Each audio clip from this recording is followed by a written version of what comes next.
So I just watched Optimal Situation and... Does it feel like it's been a while? So as before, Beast Wars episode reviews are not going to typically replace daily content, but I would like to try and get this all done before July, or at least as close as I can, because I am very, very close to having to do Beast Machines afterwards. So, just in case we need to finish this thing up, so you'll excuse me if it does replace a daily video here and there. Not too many, just for the two-parters most likely. But, here we are again. And this time we are talking about Optimal Situation, also known as the episode title that sells a new toy and lies about the episode in just 2 words, which when you think about it is quite the accomplishment. The episode deals with the aftermath of Season 2's finale. Megatron has destroyed Optimus Prime's head, putting him into a terminal situation. There is a time storm ripping the reality apart, and apparently this is all perfectly fine for Megatron, because while the Maximals are suffering and trying not to fly apart into a million molecules into the time-space continuum, he seems fine. He's just kind of walking around and enjoying his victory. I mean, it's a pretty huge gamble that, because it's like the butterfly effect thing is, like you step on a butterfly in the past and the future is massively altered for everybody, and who knows if you even exist. The construct that became Beast Wars Megatron may never have actually been built if the Decepticons had actually won the war. Why would you bother building more Megatrons if you already won? But, thankfully for him, it paid off. He seems fine. Black Arachnia is not fine. I'm happy that they actually remembered that she is a maximal protoform and thus would probably have a problem with the Autobots being wiped out. Quick Strike and Inferno and Rampage, now that I think about it, they were all on board with this plan, even though this probably wasn't fun for them either. I prefer it here because in Code of Hero, Black Arachnia had no problem helping with the termination of humanity's ancestors. But here, where the Autobots are threatened, okay, now she has a problem with changing the time stream. But hey, at least they figured that out this time. So, one thing that got me in this episode was there is a big panic to repair Optimus Prime, obviously, but we also have very, very specific repair equipment going on here. We have a life support system that has to be plugged into an Autobot sigil. And it looks like it's shaped to work on Prime and maybe a few others, but not everyone I think this thing would work on. And Rhinox happened to find a repair platform that had a head repair setting. It's an exceptionally convenient round of repairs. So even that is not enough. The whole big element of this episode is, in order to save Primal's spark, they have got to take it out of the body so they can repair it and let the spark avoid any kind of trauma so it doesn't pass into the Matrix. Optimus takes the spark into himself. It's a very powerful spark as it has the Matrix with it. And that is what transforms him into Optimal Optimus, complete with a vocoder effect to his voice, a la G1 Transformers. Makes him about as big as a G1 Transformer. A bunch of new modes, completely mechanical now. The big thing to this whole scene is it's one of the most famous animation errors in Transformers. The artists who were doing this episode did their research to see what it looked like inside of Optimus Prime's chest, but apparently didn't acknowledge the significance of the Matrix itself.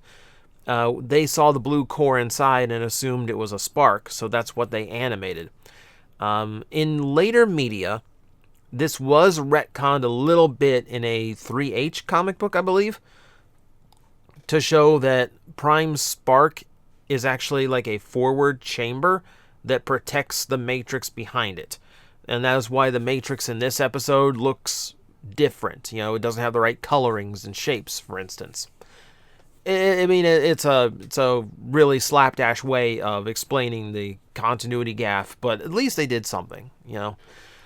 But yeah, that's actually it's a big threat the entire episode that Prime is just walking around, or Primal's walking around with Prime's spark. It does come into play in the finale. Let's see. I'm trying to read through my notes to see what's going on here. So, after the berating between Optimus and Megatron, there is a sequence where we start to see a lot of... Well, before and after, actually. There is a sequence where we get to see the Predacons all regrouping themselves, and everyone kind of has their own thing going on, which is interesting.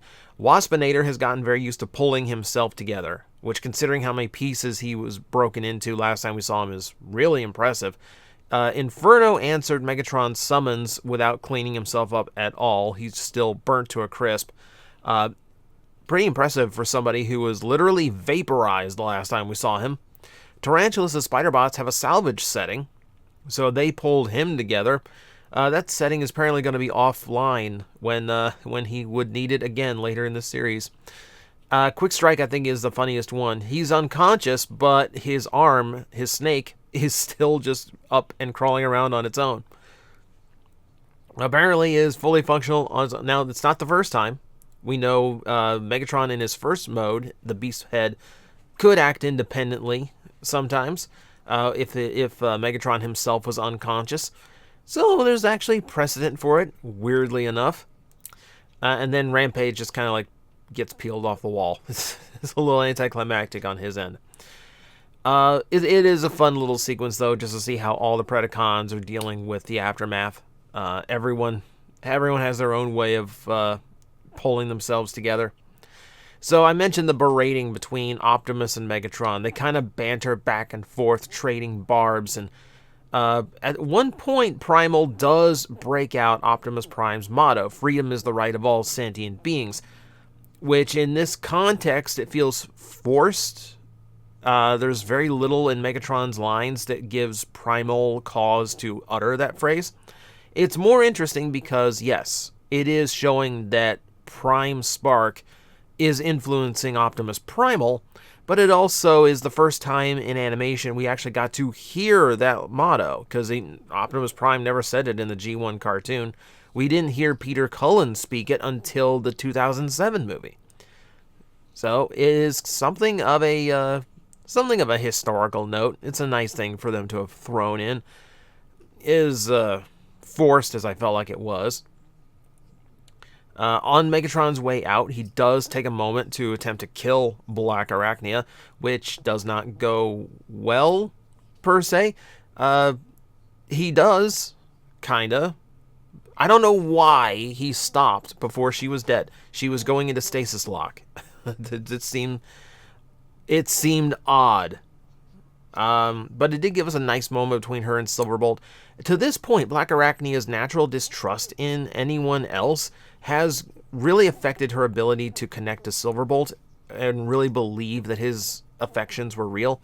Here, we are shown that, yeah, she finally does realize that he's being genuine, which is why she decides, she's not a Maximal, but she's not with the Predacons anymore. So we have something of a proud Predacon who is survival oriented and realizes she is not going to survive if she is not with the Maximals at this point. So in this episode, and throughout all of these events, Primal is showing off all of his new forms because we have a big, expensive toy to sell. And it is a little bit forced, but it's not nearly as bad as like how Freedom's Right and all that was handled. This is the only time that the ape mode is used practically, because apparently that's the only mode where he can deploy the blast shields. And it's the only real time that the tank mode is used practically. And even then, the tank mode doesn't, barely shows up and doesn't really do much except, plow through some boulders. For the rest of the series, he is largely going to depend on the flight mode. And when the flight mode offers all the same abilities as the tank mode, why would you roll around on a tank? Ape mode will return one time, and that is it. And they just did it just for the sake of doing it in that instance. And the tank mode will return one more time, and that is it. He only went into tank mode because he couldn't get into jet mode. So yeah, that's our toy sale for the week. So the other part about this episode is the finale, and it's really solid, really, really good. Megatron always, again, like, Agenda shows just how calculating and planning Megatron can be, and how many steps above everybody else he can be. Even in this huge gamble, this is all or nothing attempt, he still has a contingency plan, with Rampage literally ripping and then blasting the Maximal ship from its cliff and destroying it. That is huge and changes the entire perspective of the series.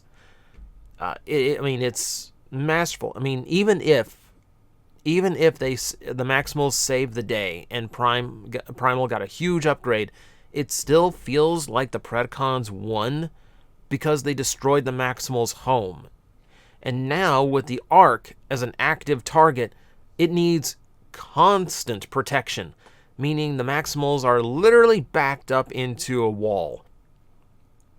Now, using the Ark as a backdrop for the rest of the season is actually really cool, and it also adds a pretty massive threat and a big reminder that if the Maximals falter at any point, all of reality is undone here, and Megatron is fully willing to risk that again.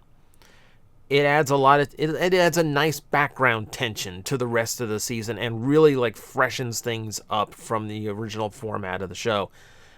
This is largely done because Primal's body, his new upgrade, does not fit in the original Axelon setting. So this is also a practical thing. So take that for what you will. But it works out. It works out. And it makes the rest of the season a little bit different than season 1 and 2, which is really, really good going into your final season. So all that said, I'm giving the episode an enjoyable rating. It is a very good establishment for season 3's direction. It has a lot of really good moments in it. There's just a few elements where, Optimus Primal getting a brand new toy and being a big, expensive toy really felt like it was in the way in the plot, and they were really doing a lot to force that onto us. That's the only thing that was distracting, was that it's an enjoyable episode outside of the fact that I'm being force-fed a toy commercial at the same time, which is not something Beast Wars typically did. So with that, we begin season 3. And it is going to be a very eventful season. They thought they were going to get more episodes, or they thought they were going to get another season. They got what they got, which means our pace from here on out is going to be very, very quick. Stay tuned. We're back rolling around on the Beast Wars episode reviews, and the next one is not going to take long. Guys, I am facing the most powerful enemy any YouTuber can face, the algorithm, and I need your help to defeat him. Hit the like button, hit the subscribe button, hit the notification bell, and leave a comment. Every time you do, we attack that algorithm and we drive it back until it can no longer defeat this channel. Thank you very much.